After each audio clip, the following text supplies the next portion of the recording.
নিহত সেই বীর শহীদের কথা তোরাবালি তার বাসায় গিয়ে তার মায়ের কান্না দেখে হচ্ছে সাংবাদিকরা তাদের ক্লাবেই আশ্রয় পায়। কিন্তু বন্ধুরা আমার, এই ক্লাব থেকেই আমাকে ধরিয়ে দেওয়া হলো চলাকালীন অবস্থায় 18 জুলাই শুক্রবার আমি এসেছিলাম বিকেলে বিএনপির একটি প্রতিবাদ সভায় অংশগ্রহণ করার জন্য।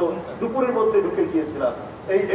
এই শেখ হাসিনার এই রাষ্ট্র, শেখ হাসিনার এই ধরনের মাফিয়া তন্ত্র যেভাবে গোটা বাংলাদেশকে তারা প্রতিষ্ঠা করেছে, তাদের পুনরুত্থান, তাদের পুনরুজ্জীবন যেন না হয়।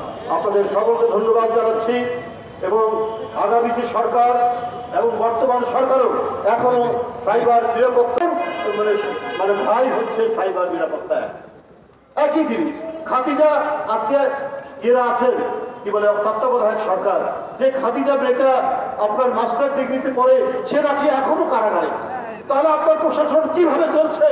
শুধুমাত্র একটা পোস্ট দেওয়ার কারণে একটা স্কুল কলেজ ছাত্রী একটি মেয়ে এখনো যদি মানে সে কারাগারের মধ্যে থাকে, তাহলে তো বুঝতে হবে যে আমরা যেটা বলি শেখ হাসিনার ভূতরা আজকে আদালতে আছে, আজকে প্রশাসনে আছে, পুলিশে আছে, তারা প্রতি পদে পদে সরকারকে ব্যবহার করছে। আপনাদের সকলকে ধন্যবাদ।